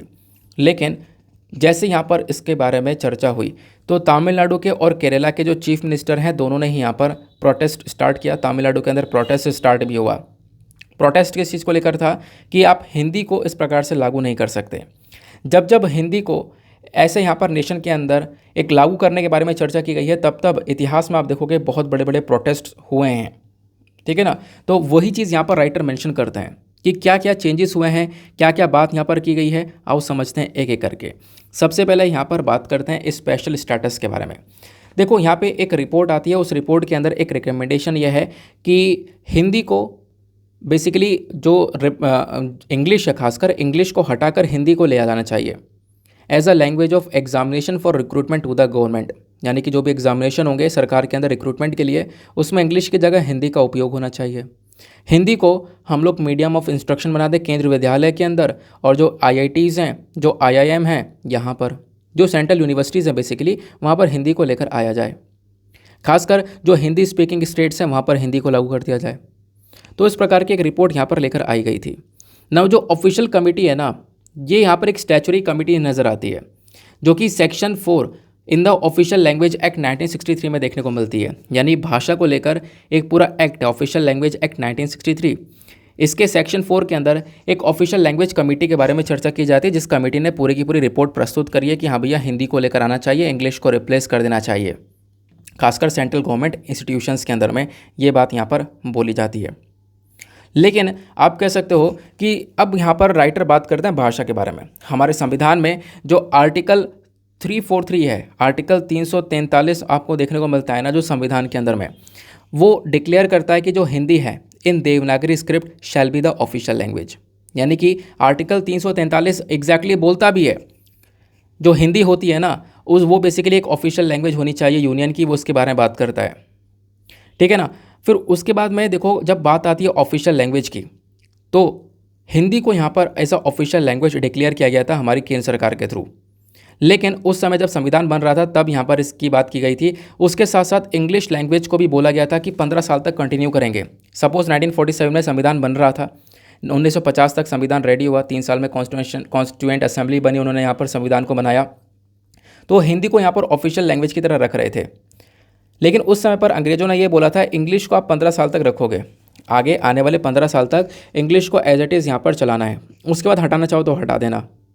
लेकिन पार्लियामेंट ने क्या किया, ऑफिशियल लैंग्वेज एक्ट 1963 को यहाँ पर बनाया, और इसके अंदर बोला गया कि जो इंग्लिश है ना, बेसिकली एक समय ऐसा आया था जब हिंदी को लागू करने वाले थे, हिंदी को पूरी तरह से देश के अंदर लागू किया जा रहा था, लेकिन सदर्न स्टेट्स के अंदर यानी कि जैसे तमिलनाडु और केरला, यहाँ से बहुत ज़्यादा प्रोटेस्ट हुआ, बहुत ज़्यादा प्रदर्शन हुआ, मतलब बहुत ही ज़्यादा बवाल हुआ था, जिसकी वजह से ये काम नहीं हो पाया। और जो इंग्लिश है, क्योंकि 15 साल पूरे हो गए थे, आप कह सकते हो इंग्लिश को चलते चलते, तो इंग्लिश को आगे कंटिन्यू रखना पड़ा। और तब से यहाँ पर आप देखोगे इंग्लिश और हिंदी दोनों ही भाषा का यहाँ पर इस्तेमाल किया जाता है। इंग्लिश को हम लोग पूरी तरह से ऑफिशियल लैंग्वेज की तरह देखते हैं हिंदी के साथ में, तो हिंदी भी एक ऑफिशियल लैंग्वेज है और इंग्लिश को भी हम लोग एज अ ऑफिशियल लैंग्वेज देखते हैं, है ना, ये आपको पता होगा। देन ये जो पूरी तरह से रिपोर्ट आई है ना, इसका रिकमेंडेशन ये है, यही है कि जो भैया इंग्लिश को लेकर आए थे, इंग्लिश आज के टाइम पर हमारी यूनिवर्सिटीज़ तक पहुंच चुका है। सेंट्रल यूनिवर्सिटी के अंदर, IIM के अंदर, IITs में हिंदी का उपयोग हो रहा है, सॉरी इंग्लिश का उपयोग हो रहा है। तो उस इंग्लिश को हटा देना चाहिए और हटाने के बाद में हिंदी का इस्तेमाल वहाँ पर करना चाहिए। तो ये कमेटी का यहाँ पर एक तरीके से प्रपोजल रखा गया है प्रेसिडेंट के सामने। हालांकि यहाँ पर कमेटी ने इस चीज़ के बारे में बहुत डिटेल से बात यहाँ पर की है, इसके बारे में चर्चा काफ़ी ज़्यादा हुई है, जिसकी वजह से प्रोटेस्ट वगैरह स्टार्ट हो चुका है। तो पार्लियामेंट भी यहाँ पर आप कह सकते हो, अगर हम लोग बात करें जब से पार्लियामेंट ने एक लॉ डिक्लेयर किया कि जो इंग्लिश है वो लागू रहेगा, क्योंकि स्टार्टिंग में जब इंग्लिश लाया गया था वो सिर्फ 15 साल के लिए था, लेकिन बाद में प्रोटेस्ट हुआ तो 15 साल से आगे यहाँ पर इसको बढ़ाना पड़ा। तो पार्लियामेंट ने जब से यहाँ पर इसको लागू किया है कि हाँ इंग्लिश हमारे साथ रहेगी, हिंदी के साथ इंग्लिश भी यहाँ पर चलेगी। तो आप लोग देखोगे ना, राइटर ये बोलता है कि जब ये बात बोल दी गई थी पार्लियामेंट के थ्रू कि हाँ इंग्लिश हमारे साथ चलेगी, हिंदी के साथ साथ इंग्लिश भी आगे चलेगी, तो अब इंग्लिश को हटाने का कोई मतलब नहीं होता है। यानी कि आपके पास में कोई भी ऐसी मैंडेटरी चीज़ नहीं देखने को मिलेगी, आप इंग्लिश को डिसकंटिन्यू कर दो, है ना, इंग्लिश को यहाँ पर हटा दो, ये बात यहाँ पर राइटर बोलते हैं। अब बात यहाँ पर की जाती है नॉन हिंदी स्टेट्स की, ठीक है ना, जहाँ पे हिंदी नहीं बोली जाती है, यानी जो हमारे ज़्यादातर सदर्न स्टेट्स देखने को मिलते हैं जहाँ पर हिंदी नहीं बोली जाती है ना। और भी बहुत सारे स्टेट्स हैं, वैसे मैं सदर्न स्टेट्स की अभी बात कर रहा हूँ, क्यों, वो आगे आपको समझ में आएगा। तो इंडिया के अंदर आप देखोगे हमारे देश में जो सदर्न पार्ट है, सदर्न कंट्रीज़ हैं, यहाँ पे 1960 में प्रोटेस्ट स्टार्ट हो चुके थे। क्यों? क्योंकि उस समय सरकार ने एक काम ये किया था, इंग्लिश को हटाकर हम हिंदी को लेकर आ रहे थे पूरे देश के अंदर। तो प्रोटेस्ट स्टार्ट हो चुके थे, बहुत ज़्यादा प्रदर्शन हुए, वॉयलेंट प्रोटेस्ट हो गया था, हालात बहुत ख़राब हो गए थे उस समय पर, जिसके चक्कर में पार्लियामेंट को इंग्लिश को आगे कंटिन्यू करना पड़ा और आगे फिर इंग्लिश यहाँ पर कंटिन्यू रहा, क्योंकि सदर्न रीजन के अंदर तमिलनाडु केरला जैसे स्टेट्स के अंदर सिचुएशन काफ़ी ख़राब हो चुकी थी।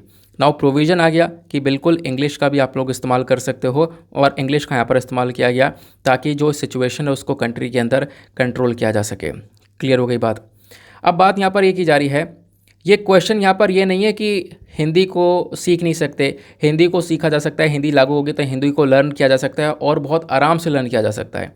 इश्यूज़ यहाँ पर दूसरे हैं। इशू यहाँ पर यह है कि एक एग्जांपल यहाँ पर बोला यह जा रहा है कि जैसे मान लो उस समय पर अगर हिंदी रिप्लेस कर देती इंग्लिश को, हिंदी लागू हो जाती देश भर में, तो इससे जो भी एग्जामिनेशन हो रहे थे रिक्रूटमेंट के, जो भी एग्जामिनेशन हो रहे होते वो सब, जैसे ऑल इंडिया सर्विसेज पर एग्जामिनेशन हो रहे होते, वो सब हिंदी के अंदर ही होते, केवल वो सब हिंदी भाषा में ही एग्जामिनेशन को कंडक्ट किया जाता। और जो कैंडिडेट हिंदी राज्य से बिलोंग नहीं करते, यानी कि नॉन हिंदी स्टेट से बिलोंग करते हैं, सदर्न स्टेट से बिलोंग करते हैं, तो उनके लिए बहुत ज़्यादा प्रॉब्लम होती। बाकी जो नॉर्थ साइड से बिलोंग करते हैं जहाँ पर हिंदी बोली जा रही है, तो उनकी वो तो बहुत आराम से मदर टंग है और वो बहुत आराम से यहाँ पर आप कह सकते हो कि पेपर क्लियर कर सकते थे। तो एक प्रॉब्लम क्रिएट हो सकती थी नॉन हिंदी स्टेट्स वाले जो बच्चे हैं उनके लिए, उनको यहाँ पर कोई भी जॉब नहीं मिल सकती थी, एग्जामिनेशन के अंदर रिक्रूटमेंट उनका नहीं हो पाता, क्योंकि यहाँ पर हिंदी का ही इस्तेमाल हो रहा होता ऑल इंडियन सर्विसेज के अंदर, ऐसा बोला जा रहा है, ऐसा यहाँ पर राइटर मेंशन करते हैं। दैट इज़ वाई यहाँ पर कॉन्स्टिट्यूशन मेकर्स ने यहाँ पर इस चीज़ को रखा, और यहाँ पर आप कह सकते हो कि बाद में जो इंग्लिश है उसको भी यहाँ पे लंबे समय तक रखा गया, क्योंकि काफ़ी प्रोटेस्ट हुआ, तो हिंदी को भी यहाँ पर, इंग्लिश को भी साथ ही साथ हम लोग लेकर चल रहे हैं। ठीक है ना, ये बात आपने यहाँ पर समझनी चाहिए। उसके बाद में जो हमारी कॉन्स्टिट्यूएंट असेंबली थी, यानी जो हमारी संविधान को बना रही थी 1947 से लेकर 1950 तक जब संविधान बना था, तो इस टाइम पे आप देखोगे जो मौलाना आज़ाद थे, इन्होंने यहाँ पर एक बात बोली थी कि हम लोगों को यहाँ पर एडमिट करना होगा कि एक भाषा ऐसी होनी चाहिए जो कि नॉर्थ और साउथ को कनेक्ट कर सके, क्योंकि सदर्न स्टेट्स में तमिलनाडु केरला में अलग भाषा बोली जा रही है, ऊपर नॉर्थ स्टेट्स के अंदर अलग भाषा बोली जा रही है, तो इनको कनेक्ट करने के लिए एक भाषा होनी चाहिए, और वो होनी चाहिए इंग्लिश। इंग्लिश से यहाँ पर ही पूरा कनेक्शन अच्छे से बना रहने वाला है। ठीक है ना, तो यहाँ पर आप कह सकते हो कि अगर आज के समय पर हम लोग इंग्लिश को लागू नहीं करे हुए रहते ना, तो इससे लैंग्वेज के बेसिस पर रिलेशनशिप बहुत ज़्यादा ख़राब हो रहे होते या फिर ख़त्म हो चुके होते। ठीक है ना, तो ये बात यहाँ पर मेंशन करते हैं राइटर। तो बेसिकली हिंदी को लेकर आना और इंग्लिश को पूरी तरह से हटा देना, पूरी तरह से रिप्लेस कर देना, ये सही नहीं रहेगा, क्योंकि इंग्लिश का अपने आप में करेंट टाइम पर इम्पोर्टेंस बहुत ज़्यादा है। फिर उसके बाद में राइटर क्या बोलते हैं, आज changing world require English use, यानी कि जिस प्रकार से दुनिया बदल रही है ना, उसी प्रकार से इंग्लिश का रिक्वायरमेंट भी चेंज हो चुका है, और करेंट टाइम पर तो इंग्लिश दुनिया भर में चाहिए, और अभी यहाँ पर सभी को कहीं ना कहीं थोड़ी बहुत तो इंग्लिश आनी चाहिए। तो सदर्न स्टेट्स ने यहाँ पर डिसाइड किया कि भैया हम तो देखो हिंदी को इम्प्लीमेंट होने देंगे नहीं, ना ही हम हिंदी लागू करेंगे, हम केवल इंग्लिश के ऊपर फोकस कर सकते हैं, इंग्लिश को हम लोग एज ऑफिशियल लैंग्वेज लेकर चल सकते हैं, जिसके चक्कर में इंग्लिश हिंदी दोनों ऑफिशियल लैंग्वेज की तरह यहाँ पर चलाई जाती हैं। लेकिन बात ये की जा रही है कि इंग्लिश का इम्पोर्टेंस इस सालों के अंदर आप करेंट टाइम पर देखोगे तो बहुत बढ़ चुका है ना, हर जगह पर इंग्लिश बोली जाती है। देखो हम लोग यहाँ पर हिंदी का इस्तेमाल करते हैं, इंडिया के अंदर अलग अलग भाषाएं बोली जाती हैं, लेकिन जो मॉडर्न साइंस है, मॉडर्न टेक्नोलॉजी है, यहाँ पर इंग्लिश का रिक्वायरमेंट है। सेम टाइम पर हम लोग को ज़रूरत भी है कि हम लोग इंग्लिश का अच्छे से यूज़ कर सकें, ताकि हम साइंस को, दुनिया भर के अंदर जो चीज़ें चल रही हैं, बेटर साइंस को, बेटर मॉडर्न टेक्नोलॉजी को समझ सकें जो भी दुनिया भर में चल रहा है, क्योंकि दुनिया भर के अंदर इंग्लिश बेसिकली एक प्रोमिनेंट लैंग्वेज आपको नज़र आती है। ठीक है ना, आई होप आपको ये बात बहुत अच्छे से समझ में आ गई होगी। तो ये था पर्टिकुलर एडिटोरियल हिंदी और हिंदी अलोन को लेकर, ये सिचुएशन थी। समझ में आया, सारे पॉइंट्स यहाँ पर आपको बता दिए गए हैं। नेक्स्ट एडिटोरियल पर आते हैं। अगला एडिटोरियल कुछ खास नहीं है। अब खास का मतलब क्या है, ये बेसिकली बात करते हैं स्टबल बर्निंग के बारे में। यहाँ पर जो राइटर हैं ये बेसिकली यहाँ पर आप कह सकते हो कि एक व्यक्ति हैं जो कि रिसर्च को लेकर काम करते हैं, रिसर्च वगैरह करते हैं। इन्होंने यहाँ पर मेंशन किया है कि स्टबल बर्निंग एक बहुत बड़ी प्रॉब्लम है। तो जो नॉर्थ इंडिया का ये बर्निंग इशू है, क्योंकि नॉर्थ इंडिया में स्टबल बर्निंग की जाती है, तो कैसे हम लोग इसको एड्रेस कर सकते हैं, कैसे यहाँ पर इस पर्टिकुलर इशू से निपटा जाया जा सकता है, उसके बारे में ये चर्चा करते हैं। तो आर्टिकल में डिटेल में ना जाने से अच्छा मैं आपको कुछ ऐसी इन्फॉर्मेशन देता हूँ जो कि आपके काम की होगी, आप उसको डायरेक्टली अपने पास में लिख सकोगे, आप उससे आंसर को अटेम्प्ट कर सकोगे, ठीक है ना। वो ऐसी चीज़ें मैं आपको प्रोवाइड करवाने की कोशिश करता हूँ। तो डायरेक्टली हम लोग बात करते हैं। देखो, नॉर्थ इंडिया के अंदर पंजाब, हरियाणा, यहाँ पर खेती बहुत ज़्यादा होती है, बहुत ज़्यादा एग्रीकल्चर होता है, आपको पता है। जो भी यहाँ पर गेहूँ चावल है बहुत ज़्यादा उगाया जाता है। तो उसके लिए आपको पता होगा, उगाने के बाद में होता यहाँ पर यह है कि जो पैडी होती है ना, जो बाद में यहाँ पर जो वेस्ट बचता है ना, फसल की कटाई हो जाने के बाद में जो वेस्ट बचता है, उस वेस्ट का कोई सोल्यूशन नहीं है। तो उस वेस्ट को जला दिया जाता है किसान भाइयों के थ्रू। और जैसे वो वेस्ट जलाते हैं ना, वो पराली जलाते हैं, उससे बहुत ज़्यादा पॉल्यूशन होता है, बहुत ज़्यादा प्रदूषण होता है, हार्मफुल गैसेस निकलती हैं जो कि हमारे पर्यावरण के साथ साथ मानव की जो हेल्थ है उसके लिए भी बहुत ज़्यादा खतरनाक है। तो वो कंसर्न हर साल निकल कर आता है, क्योंकि अभी सर्दियों के समय पर जैसे ही दूसरी फसल लगानी होगी तो ये यहाँ पर जो भी धान वगैरह उसकी कटाई करने के बाद में जो भी उसका वेस्ट होता है तुरंत जलाने के बाद में दूसरी फसल लगानी होती है। तो यहाँ पर ये जलाना सही ऑप्शन समझते हैं, तो वो जलाना सही ऑप्शन है नहीं असल में, अगर हम बात करें तो ये कहीं ना कहीं एक इंडिया की, खासकर नॉर्थ इंडिया का बर्निंग इशू है। इसको यहाँ पर एड्रेस करना बहुत इंपॉर्टेंट है। इस आर्टिकल को आप लोग जीएस पेपर नंबर 3 एनवायरमेंट से लिंक कर पाओगे। और समझते हैं पहले आखिरकार स्टबल बर्निंग होती क्या है। स्टबल बेसिकली हम लोग पराली को बोलते हैं। तो जब हम लोग पराली को जलाते हैं तो वो स्टबल बर्निंग कहलाती है, क्योंकि पराली को जलाना पड़ता है, अगली फसल लगानी है तुरंत, तो तुरंत यहाँ पे जब दूसरी फसल लगानी है तो उसके लिए स्टबल बर्निंग करनी पड़ती है।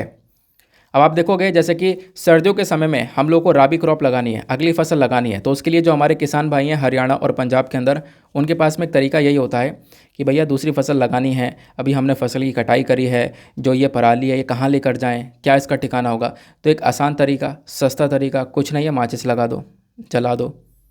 लेकिन यहाँ पे दिक्कत यह है कि अगर वो पराली ना भी जलाई जाए, वो पराली अगर फील्ड में ऐसी पड़ी रहे, सपोज फेंक दो, तो इससे यहाँ पर क्या होता है, कीड़े लगने के चांसेस हैं। और कीड़े जब लग जाएंगे तो इससे क्या होगा, आने वाले टाइम पर जो फसल है वो यहाँ पर उसमें कीड़े लग जाएंगे, तो फसल वैसी खतरनाक तरीके से बर्बाद हो सकती है, फार्मर्स को बहुत बुरा नुकसान हो सकता है। तो इसी के लिए यहाँ पर ये समझते हैं फार्मर्स कि हम लोग स्टबल बर्निंग कर देते हैं। अब स्टबल बर्निंग के करने के पीछे का कारण, यानी कि इस पराली को जलाने के पीछे के कई सारे कारण भी हैं। सबसे पहला टेक्नोलॉजी है। पता है ये दिक्कत क्यों निकल कर आ रही है? पहले हाथ से कटाई होती थी तो जड़ से खींच लिया करते थे फसल को, और उसके बाद यहाँ पर क्या होता था कि जो पराली है वो बचती नहीं थी। लेकिन अब जब से टेक्नोलॉजी का इस्तेमाल किया जा रहा है तो वो जो मशीन है ना, वो ऊपर ऊपर से काट लेती है, जो मेन जो आप कह सकते हो नीचे पराली है वो बच जाती है। तो ऑब्वियस ही बात है, अब वो जब बच जा रही है तो उसको कहीं ना कहीं ठिकाना लगाना होगा। तो जो कहीं ना कहीं टेक्नोलॉजी है वो परेशान करती हुई नजर आएगी, ऐसा हम लोग कह सकते हैं। अब देखोगे स्टबल बर्निंग के बहुत सारे इफेक्ट्स भी पड़ते हैं। स्टबल बर्निंग से जो पोल्यूशन होता है ना, जो प्रदूषण होता है, उससे अलग अलग गैसेस निकलती हैं, जैसे कि मीथेन हो गया, कार्बन मोनोऑक्साइड हो गया, वोलेटाइल ऑर्गेनिक कंपाउंड हो गया, कार्सिनोजेनिक, पॉलीसाइक्लिक, एरोमेटिक हाइड्रोकार्बन्स हो गए। तो इस प्रकार से ये अलग अलग पोल्यूटेंट्स निकल कर आते हैं। बात करें सॉइल फर्टिलिटी की, तो देखो स्टबल बर्निंग से एक दिक्कत ये भी होती है कि जो मिट्टी के अंदर नमी है, उसके जो न्यूट्रिएंट्स वगैरह हैं वो ख़त्म हो जाते हैं, वो बेसिकली जो सॉइल का उपजाऊपना होता है वो ख़त्म हो जाता है। तो ये दिक्कतें नज़र आती हैं। नाउ फाइनली सोल्यूशन क्या है इसका? तो स्टबल बर्निंग का सोल्यूशन है पूसा डिकम्पोज़र। आप पूसा डिकम्पोज़र का इस्तेमाल कर सकते हो। तो रिसेंटली साइंटिस्ट ने यहाँ पर इसको डेवलप किया है, इसको हम लोग बायो डिकम्पोज़र भी बोलते हैं, नाम दिया गया है पूसा डिकम्पोज़र। तो यहाँ पर पूसा डिकम्पोज़र का कैसे इस्तेमाल करना है? देखो, पूसा डिकम्पोज़र बेसिकली कैप्सूल के फॉर्म में होता है ना, इसको फंजाई से निकाल कर बनाया गया है, तो कैप्सूल की फॉर्म में है। ये क्या करेगा, उस पराली को पूरी तरह से गला देगा, गला कर ख़त्म कर देगा, उसको जलाने की आवश्यकता पड़ेगी नहीं, कोई भी नुकसान इससे होगा नहीं। तो ये जो फंजाई है वो जो इसके अंदर आपको देखने को मिलती है इस कैप्सूल के अंदर में, वो क्या करती है, वो बेसिकली कहीं ना कहीं इस पराली को डिग्रेड कर देती है, पूरी तरह से गलाकर ख़त्म कर देती है। अब ये डिकम्पोज़र जो है ना, पूसा डिकम्पोज़र, ये बेसिकली यहाँ पर एक कैप्सूल की फॉर्म में है। तो क्या कैप्सूल का इस्तेमाल कैसे करेंगे, तो कैप्सूल से एक लिक्विड बनाना होगा, यानी कि कैप्सूल का इस्तेमाल करना होगा। फार्मर्स क्या कर सकते हैं, 25 लीटर लिक्विड लेंगे, उसमें 4 कैप्सूल डालें, थोड़ा सा गुड़ डालें और थोड़ा सा जो चने का आटा होता है वो डालें, वो सब मिलाकर मिक्स कर दें और वो जो मिक्सचर है वो कहीं ना कहीं 1 हेक्टेयर ज़मीन को कवर कर सकता है, उसके लिए सफिशिएंट है। तो उतने में छिड़क दो। उतने में छिड़कने के बाद में क्या होगा कि 8 से 10 दिन के अंदर वो पराली पूरी तरह से गल जाएगी, ख़त्म हो जाएगी। ठीक है ना। ये डिकम्पोजिंग का टाइम है, वो थोड़ा ज़्यादा भी लग सकता है या फिर 20 दिन के आसपास भी लग सकता है, लेकिन यह कि इससे एनवायरमेंट के ऊपर कोई नेगेटिव इम्पैक्ट नहीं पड़ेगा, आपको जलाने की आवश्यकता नहीं पड़ेगी, वो ऐसे ही गल जाएगा और इससे हमारी मिट्टी को भी कोई खतरा नहीं होगा। मिट्टी की जो हेल्थ है ना वो भी यहाँ पर मेंटेन रहेगी। बाकी इसके बेनिफिट्स क्या हैं, फ़ायदे क्या देखने को मिलेंगे, तो ये जो डिकम्पोज़र है ना, ये क्या करता है, ये कहीं ना कहीं फर्टिलिटी को इम्प्रूव करता है। जो हमारी मिट्टी है उसकी फर्टिलिटी को इम्प्रूव करेगा, उसकी प्रोडक्टिविटी को इम्प्रूव करेगा, उसमें से नमी ख़त्म नहीं होगी और बहुत आसान तरीका है, इको फ्रेंडली है। तो ये सारे तरीके यहाँ पे देखने को मिलते हैं। तो इस प्रकार से इंडिया के बर्निंग इशू को एड्रेस किया जा सकता है। क्लियर हो गई इन्फॉर्मेशन। नाउ आगे आते हैं। फिर एक एडिटोरियल ये है, अब एडिटोरियल नहीं है, बेसिकली टेक्स्ट एंड कॉन्टेक्स्ट पर आया है। इसको हमने कल ही डिस्कस कर लिया था। तमिलनाडु के अंदर वल्चर्स को किस प्रकार से बचाने को लेकर काम किया जा रहा है, कौन कौन सी वल्चर्स को बचाया जा रहा है, क्योंकि थोड़ी वल्चर्स वहाँ पर खतरे में है, इस वजह से प्रोटेक्शन दी जा रही है। तो कल के वीडियो में आप लोग देख सकते हो, कल के वीडियो को ओपन करना, स्टार्टिंग में 10 मिनट आगे बढ़ा देना, आपको ये वाला आर्टिकल मिल जाएगा। कल ही डिटेल से डिस्कस किया है, तो यहाँ पर दोबारा से इसको पढ़ने की इतनी ज़रूरत है नहीं। देन यहाँ पर एक छोटा सा आर्टिकल आता है, centre launches programme to strengthen Kashi Tamil Nadu bond. Kashi और तमिलनाडु का जो बॉन्ड है वो अपने आप में मजबूत करने के लिए केंद्र सरकार ने एक प्रोग्राम को लॉन्च किया है। देखो यहाँ पर बोला यह जा रहा है कि रिसेंटली अभी एक डिबेट स्टार्ट हो चुकी है। डिबेट हिंदी को लेकर है। वो डिबेट क्या है मैंने आपको उस एडिटोरियल के अंदर बताया। उस डिबेट के बाद में आप देखोगे ना, तो बात ये की जा रही है कि हम लोग तमिलनाडु और जो काशी विश्वनाथ आपको टेम्पल देखने को मिलेगा, इनके रिलेशंस को और ज़्यादा मजबूत बनाएं, इनकी बॉन्डिंग को मजबूत बनाएं। तो इसके लिए क्या किया जा रहा है, यहाँ पर इनकी बॉन्डिंग को मजबूत करने के लिए केंद्र सरकार ने एक प्रोग्राम लॉन्च किया है। और वो जो प्रोग्राम है ना, वो एक भारत श्रेष्ठ भारत इनिशिएटिव के अंदर रहने वाला है। उसका मकसद यहाँ पर यह है कि हम लोग दोनों ही प्लेसेस को लिंक कर सकें, लोग घूमने आ सकें। ये जो पीरियड है ये तमिल को कवर करेगा, यानी कि एक तरीके से आप कह सकते हो कि तमिलनाडु को भी कवरेज दिया जाएगा इस प्रोग्राम के अंदर में। जो एक भारत एक श्रेष्ठ भारत के इनिशिएटिव के अंदर में ये प्रोग्राम आता है। इसके अंदर काम ये किया जा रहा है कि हम लोग सिविलाइजेशन लिंक करेंगे काशी और तमिलनाडु के बीच में। दोनों ही यहाँ पर जो जगह हैं वहाँ पर बहुत सारी नॉलेज आपको देखने को मिलेगी, सेंटर्स ऑफ नॉलेज हैं। इस प्रोग्राम के अंदर लगभग 2500 लोगों को अलग अलग 12 ग्रुप्स के अंदर बांट दिया जाएगा और वो सभी लोग ट्रैवल करेंगे वाराणसी के अंदर, है ना। ट्रेन से ट्रैवलिंग की जाएगी और वो जो जर्नी है फिर वहाँ पे आप कह सकते हो तमिलनाडु के बारे में भी चर्चा की जाएगी, ठीक है ना। तो ये फिर तमिलनाडु में चेन्नई, रामेश्वरम, कोयम्बतूर के अंदर ट्रैवल किया जाएगा। तो ये ट्रैवलिंग यहाँ पर की जाएगी। इतने सारे जो ग्रुप्स अलग अलग वो ट्रैवल करने वाले हैं। इस ग्रुप के अंदर बच्चे, टीचर्स, आर्टिजन्स, पीपल, ये सभी लोग रहने वाले हैं, जो कि आप कह सकते हो कि इन दोनों ही अलग अलग एरियाज़ को घूमेंगे और यहाँ से अलग अलग नॉलेजेस को कैप्चर करेंगे। इससे यहाँ पर दोनों एरियाज़ का जो बॉन्डिंग है वो आपस में मजबूत होगी। बॉन्डिंग यहाँ पर और इम्पॉर्टेंस प्रोवाइड करवाएगी, आप ऐसा कह सकते हो। लिंकेजेस यहाँ पर थोड़े से बढ़ते हुए नजर आएंगे। तो वो बात यहाँ पर आर्टिकल में बोली जा रही है। तो ये छोटा सा आर्टिकल था। बाकी फॉरेस्ट वाला आर्टिकल मैं आपको बता ही चुका हूँ और शेड्यूल कास्ट वाला आर्टिकल अभी एडिटोरियल में आपके साथ में डिस्कस कर ही चुका हूँ।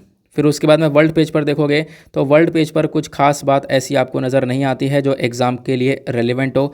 यहाँ पे लिस्ट ट्रस्ट की कहानी कवर की गई है। लिस्ट ट्रस्ट के बारे में मैं ऑलरेडी आपको बता चुका हूँ स्टार्टिंग में ही। लिस्ट ट्रस्ट को लेकर क्या सिचुएशन है यूके के अंदर, इन्होंने क्या काम किया जिसकी वजह से जो हालात हैं यूके के वो ख़राब हुए ना। अब यहाँ पर इन्होंने यूके के पद से इस्तीफ़ा दिया। फिर उसके बाद में यहाँ पर आपको एक और आर्टिकल देखने को मिलता है फ्रंट पेज पर। मेरे ख्याल से एक आर्टिकल रह गया है ना, ये वाला। कंपटीशन कमीशन ऑफ इंडिया ने यहाँ पर गूगल के ऊपर पेनल्टी लागू कर दी है। लगभग 1338 करोड़ रुपए की ये पेनल्टी लगाई है। किसके ऊपर? गूगल के ऊपर। अलग अलग कारणों की वजह से लगाई है। आओ मैं आपको वो कारण भी समझा देता हूँ ताकि आपको ये आर्टिकल भी क्लियर हो जाए। फिर उसके बाद इसमें से एक रेलिवेंट चीज़ है वो भी यहाँ पर आपको पता होनी चाहिए, वो मैं आपको बताऊँगा। सबसे पहली चीज़ देखो हुआ क्या है, क्यों यहाँ पर बात की गई है। पहला पॉइंट, 3 पॉइंट कवर करे गए हैं। पहला पॉइंट, गूगल को अपने कामकाज के तरीके को बदलने के लिए यहाँ पर निर्देश दिया है कंपटीशन कमीशन ऑफ इंडिया ने। दूसरा पॉइंट, जो बाजार में मजबूत स्थिति होती है ना, मजबूत स्थिति है गूगल की, उसी का वो गलत इस्तेमाल कर रहा है, उसको लेकर यहाँ पर इसके ऊपर ये जुर्माना लगाया गया है। तीसरा, जो मेक माई ट्रिप, गो इबीबो, ओयो पर भी यहाँ पर आप देख पाओगे इस प्रकार से जुर्माना लगाया गया है। तो ये यहाँ पर कारण है जिसकी वजह से कंपटीशन कमीशन ऑफ इंडिया ने गूगल के ऊपर इस पेनल्टी को इम्पोज किया। क्लियर हुई बात, समझ में आई? कामकाज को ठीक करने का निर्देश दिया क्योंकि गूगल के कुछ अनफेयर बिजनेस प्रैक्टिसेस नज़र आ रहे हैं, तो उस अनफेयर तरीके को बदला जाए और सही से कामकाज किया जाए, इसको लेकर यहाँ पर बोला गया है, गूगल को ये बातें बताई गई हैं। ठीक है ना। तो कंपटीशन कमीशन ऑफ इंडिया ने काम किया है। तो कंपटीशन कमीशन ऑफ इंडिया क्या है, आओ समझ लेते हैं। जीएस पेपर नंबर 3 के अंदर स्टैच्यूटरी बॉडीज़ का टॉपिक है, वहाँ से आप लोग लिंक कर पाओगे। Competition commission of India basically एक स्टैच्यूटरी बॉडी है जो कि हमारे सरकार के अंडर में आती है, और इसका काम क्या है, इसका काम है हमारे देश में एक कंपटीशन को, एक हेल्दी कंपटीशन को मेंटेन करना। क्योंकि अगर एक हेल्दी कंपटीशन रहता है तो उससे बहुत सारे फ़ायदे देखने को मिलते हैं। जो प्राइस वगैरह हैं वो रेगुलेट रहेंगे, वो अंदर रहेंगे, क्योंकि कंपटीशन बढ़ेगा तो हमेशा प्राइस डाउन रहेंगे। एक दूसरा व्यक्ति दूसरे से बहुत अच्छा सामान देने की कोशिश करेगा, कम प्राइस में देने की कोशिश करेगा, तो वो जो कंपटीशन है कहीं ना कहीं एक अच्छा एनवायरनमेंट क्रिएट करता है। एक हेल्दी कंपटीशन की बात कर रहा हूँ मैं। तो कंपटीशन कमीशन ऑफ इंडिया क्या है, ध्यान रखना, आपसे पूछा जा सकता है ये कौन सी बॉडी है, तो एक स्टैच्यूटरी बॉडी है। स्टैच्यूटरी बॉडी क्यों है, क्योंकि इसे एक एक्ट के माध्यम से बनाया गया था। कौन सा एक्ट है वो, कंपटीशन एक्ट 2002। कंपटीशन एक्ट 2002 से पहले हमारे पास एक और एक्ट हुआ करता था जिसका नाम है monopolies and restrictive trade practices act 1969।